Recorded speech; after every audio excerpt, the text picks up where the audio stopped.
Right, what about this then? So to switch up topics, a very relevant team right now, because they basically just free-falled out of fucking Blast, is G2. And the crazy thing is this. G2's story, after the first few months when they got rid of Kenny S, which obviously was a massive move, on paper, looked like, is this the move? Is this really how you're going to make it work? Jax and Amanek, the whole point before was you were picking which one you wanted out of the two. So they made this move. Obviously, Nex is the in-game leader. Hunter and Niko at least had a few months where they were both pretty good. I would say generally Niko was never like 10 out of 10 Niko, but he was pretty, he was always at least 8 out of 10. He probably is 9 out of 10 right now. He's a very good player still. The problem is this. They were the team that was always the close but no cigar team, as we'd say in English, right? They were always third and fourth, and part of their problem was they could never fucking beat Gambit. They just, like, that one team just owned them, basically.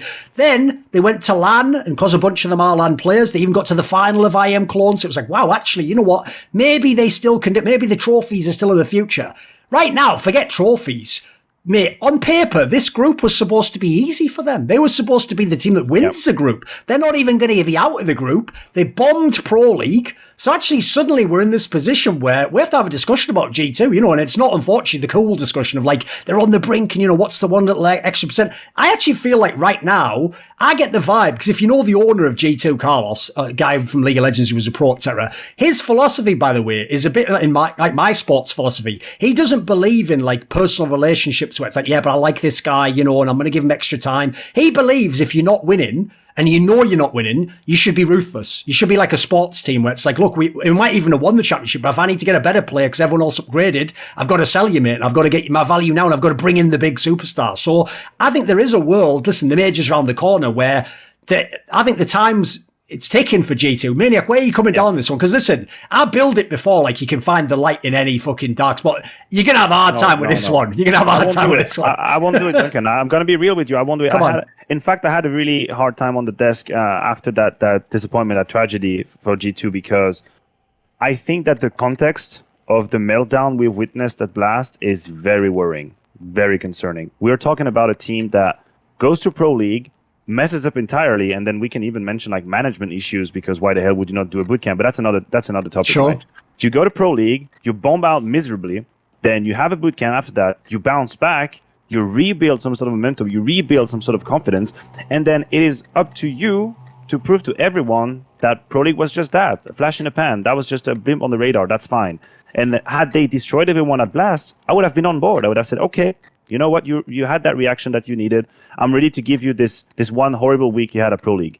But now it changes the whole narrative. Now you've had 2 events back to back with a bootcamp in between where you failed miserably.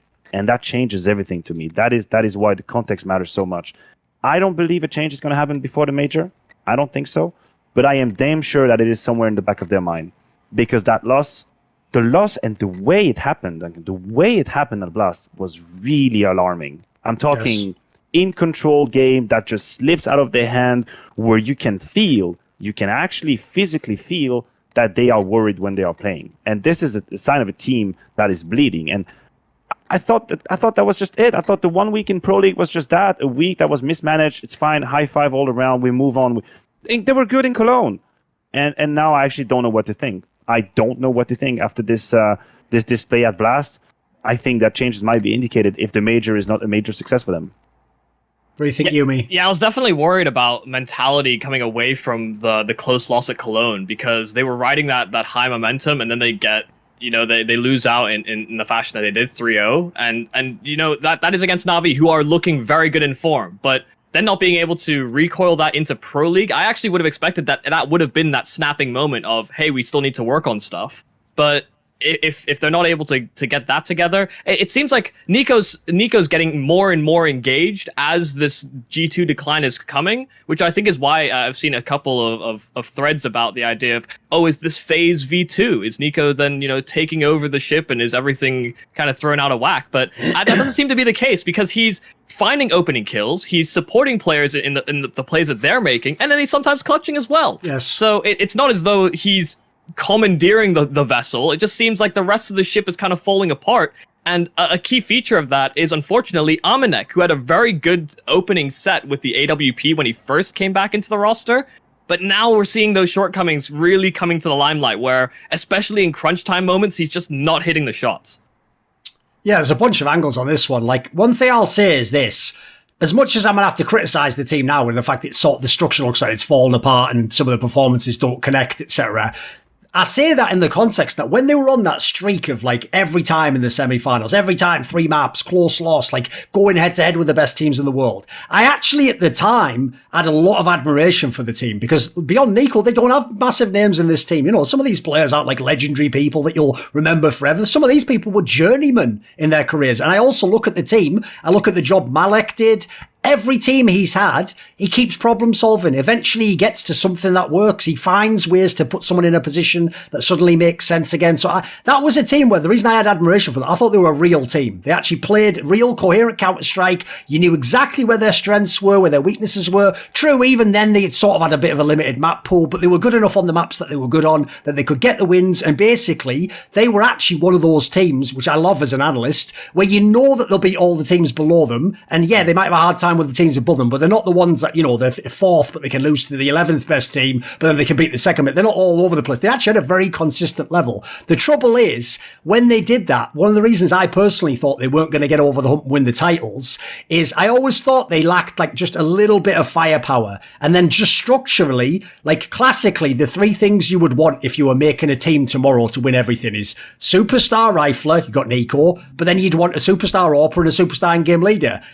Obviously, awper, they've had to use basically their support player, and he doesn't try to even play like a classical awper. He doesn't try to force every duel. You know, he kind of plays an off angle and shoots you and uses it to divide the map up. And then in-game leader-wise, I mean, Nexa himself keeps saying in interviews, like, you know, like, I don't necessarily do it out of choice, and like, you know, I'm trying and I'm improving stuff. So the problem there is, like, it's not the perfectly just constructed team. To me, that's why I give a lot of credit to Malik. It's like he took the puzzle pieces he had and he made the best he could of it. But if I look at them as a team now, the reason why it's dark is because not only are those results terrible in the context that, like I said about the Blast group, but the Pro League one as well, they had an amazing Pro League group and they got 0-5. Yeah. Holy moly. They had one of the ones where if I'm another top team, I'm like, how are you getting this group? Meanwhile, like, you know, teams like Na'Vi have every single time have like dangerous opponents. So even who they're losing to is very disturbing. So let's go into some of the angles, because the interesting thing, like you raised a bunch of points there, Yumi, you can actually go many different ways on what they could change, what the issues are. So let's do the Amanek topic, right? I noticed in the most recent interview that Nexa did, basically, I think it was like at the beginning of before the group stage of Blast had played out or something. So he was commenting on the different teams. Amazingly, in this interview, they bring up the obvious topic of Amanex the awper. You know, obviously he doesn't put up like massive numbers. And Nexa does this thing where it's like, I don't get this at all, mate. He basically says like, well, you know, he's not trying to play it as a star awper, and maybe in the future we'll give him the resources and he can try that. You know, I'm not sure. What I don't get about that is this. Of all the guns in the game, you can be fairly reductive about the AWP. It is just fucking left click, shoot them with in the body and you get a kill. So the problem is, listen, it's one of the reasons why, like, I love Kenny S.'s play, but I wouldn't want to, like, sit and break a game down with him. He doesn't see the game the same way other people do, because he's left-clicking motherfuckers. That is his job. He's the best left-clicker in the world if he's playing. So my problem is this. Of all the roles in the game that are somewhat capped by your mechanics, and you can't really, like, no amount of studying demos is going to make you twice as good with the AWP. Like, I don't feel as though it's possible Amanek can be like a superstar AWP. Like, I feel like that's something where they either keep using him how he is now and they do something else in the team, or you just have to give it up and just say, got to get a different AWPer, because they're still trying to do that thing of like, but maybe he can improve. And so it's like, mate, he's been using the AWP for years. Like, he's always been a hybrid player. So, Maniac, where do you come down on this one? I agree with you about the fact that Amanek will never be a superstar AWPer. I think it's been established. Whenever G2 had deep run, it is true that he had good maps here and there, and he could be clutch. But the problem is, the qualities that we will give to Amanek, even in the games where he's shining, are qualities that you'd give to an anchor or a support player, not to a star AWPer. That is the thing. And this is why Amanek, as a player, has a lot of value. He's got a great value as a player because he is clever in his positioning, because his movements are great. His analyzes game sense of what's happening right now is relatively on point. He can be creative in situations, and all of these qualities are great. And with the AWP in like a punishing type style, he can have great moment. He can have great moment because he's able to break down like a triple prong attack, and he knows he's going to get that guy here and then he's going to move to this angle and then this angle. Great. He can do that. When he's on point, that's fantastic. The problem is, it is just, I feel like it's like you're buying a subscription to a program, and this is just like the starter pack. That's the starter pack of the offer. There's plenty of other levels, like the silver, gold, platinum, diamond level you want to have, which he cannot give to a G2. He cannot give. So that, coupled with the fact that Jax, who's supposed to be a killing machine anchor, the RPK of G2, if you will, is currently in a very, very complicated position out of any sort of confidence. That just doesn't work. So the first idea I have in mind, if I'm being a little bit ruthless right here, is that granted Jax doesn't find his confidence back, doesn't have the kind of impact we would like him to have, then you remove him, you put Amanek in these positions, and you hope that Amanek with his qualities could be doing a great job there, because it is required for some of his positions. Granted, he works on his skill, but some of his skill set would work, and then you bring an awper that can be flashy and can win rounds for them. Because G2 do not have that in the tool shed right now. Compare them to any superstar teams that's winning right now. They do not have an awper that can go ahead and create opportunities and make the difference on his own, and that is something an IGL needs. That is something an IGL needs to win consistently, and unfortunately, I don't believe Amanek can bring that. Yeah, it's weird that it's not the newest edition that's having the most issues integrating into the system. It's the players that have been with G2 for a little bit longer, but I guess the role swaps is a big one to tackle. I'm not sure about. I hadn't even really thought about the idea of removing Jax and swapping in Amanek, because I do agree with you. The qualities would be quite interesting, but I think Amanek's struggling at the moment because they're constantly looking for him to develop as an awper so that he can be a stable rock for the squad. But he's had a couple good performances, and teams are anti-stratting what he's trying to do as well. So they're trying to account for what Amanek can bring to the table. So while he's trying to learn and develop, he's also having to dodge more utility than sometimes is normal for some of these positions if you were another player, perhaps, or you play those spots less frequently, which is one of the issues that you'll encounter as a newer awper, is that you'll go with comfort spots, and so you're a bit more readable that way as well. So yeah, I just hope that at some point there's this fire lit under him. I assume with all these results there's a fire under the whole G2 lineup, in all fairness. But there needs to be more players that are willing to then take initiative, because that's one of the issues I have with G2, is that maybe you'll see Nexa go for a deep peek, or Hunter, or Niko. I feel like those three are the ones that you often find instigating action. Maybe Jax on a few of these rounds, but finding these mid-round moments where you can be that playmaker feels like a liability within this G2 squad. I don't feel like they have the depth for all the personnel to be able to make those plays. Yeah, on the whole Amanek awper angle, like, this actually reminds me, if you go back a few years, of the classic North lineup when they had KGB as the awper, because he had exactly the same problem, and it goes like this.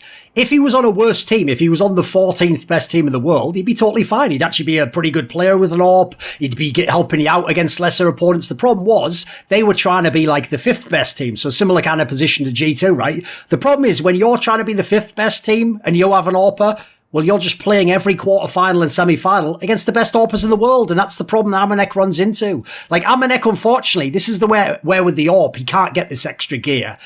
When Maniac used to play with Kenny S in his prime in Titan, where the team was a little bit underpowered, they would literally do stuff like the game's going to shit. So we'll just literally, someone has 5k, they drop Kenny S a glass cannon AWP on like T-side nuke. And what you do is you just go, Kenny, just try and win the game if you can, basically. Like, you just go off, we're just essentially going to stand here with a flash. And if you can somehow, a miracle, just kill 3 people at yard, suddenly the round's winnable. That wouldn't be if we just did normal economy. Right? No one's going to do that with Amanek. No one's even attempting that. Like, his style, like I say, is you play an off angle, you play a simple angle, you follow up, you hit the easy AWP shots, basically. And he can do that. He can absolutely do that. The problem is, the gun is so expensive, the CT economy is so in the toilet that you have to save the AWP all the time, that player, in my opinion, at the moment in World Counter-Strike, has to be kind of a game breaker. It has to be the guy who can go, look, this game's going to shit, but I am an amazing AWPer, so just like, let me just go, basically. That's not even the way Amanek's really trying to play the AWP. So my problem is, you're going to see him go against Device and Ziwu and Simple, and he's going to get chewed up. Like, he can't even take the peaks against those guys because it's going to be a liability. So unfortunately to me, that's like, you've got to try someone else. Now, I will say it's very difficult to find world-class AWPers. This is exactly the reason why those players are the best players in the world and on the top of all the lists. Like, there aren't many people out there. Basically, if you're G2, you're going to have to gamble on someone. Now, an obvious gamble you could try is technically you still have Kenny S on your fucking roster. Like, I don't think his contract's ended entirely yet. The problem is this, without speaking out with school, it's not a secret. Kenny would tell you it's fine for me to say this. He's not, unfortunately, like Oscar and Guardian, like grinding and trying to get back in the game and showing, like, look, I can still play at tier 2 and, like, maybe Kenny S, unfortunately, the thing about Kenny S I like is this. It's infuriating, but I like it. He is actually a very honest person with himself. He knows that what excites him in World Counter-Strike, it's one of the reasons he was against having soundproof booths, is being on a stage, hitting those shots, the fans going crazy, and you have a chance to win a massive trophy. Because he's played for, you have to remember, this guy's played 10 years continuously since he was 15 years old. So to him, unfortunately, he ain't that excited about playing an online pro league group and then doing all your homework and keeping it. Unfortunately, the vibe at the moment I have from Kenny is this. If all the lands come back and we come to a world where he could go back to being that superstar, he'll put in the hours, he'll go in the fucking hyperbolic time chamber, and if of all the players, again, because it's such a limited skill set with the AWP, listen, I'll just tell you right now, he'll be good. He'll get good again, and he'll be able to left-click people. The problem is, I don't think he's into it at the moment. With that said, though, if someone comes along and says, yeah, but we did just have one of the best teams in the world, and we can give you another try at this, and the majors come, there's a world where maybe he'd come back. The problem is that is a gamble. But then again, like I say, it's all gambles if you're G2, because you're not buying Z, you're not buying Device, unfortunately. So you look out there, Oscar's probably not joining, just because if you know the history of Oscar and Niko, that's not a move they're going to want. Guardian, maybe they could consider, because let it go. Duncan. You don't think that can ever happen again? I have to let that go. Just let it go. That's it. Let's let it go. Is there anyone else? Can you suggest any names? I was thinking about this Navi Academy player, Monacy. That would be a catch if you're G2 and you can go there. No, I don't think they would be able to, but what he's showing, I feel like you kind of have to gamble. For the future. Mm-hmm. I feel like that guy has he has a blood fucking contract that's 25 years in his soul. I don't feel like him and Simple can never leave Na'Vi. They can retire, but I don't believe they can ever leave Na'Vi proud. No, but if you're this poor Monacy guy, and Simple is playing, you're not getting to the main roster now. You're not just not doing it. Why don't we do football club where they would lend someone to a different club, but just so that he can get some hours on the field, then come back eventually. But that the other team just gets better for 2 or 3 years.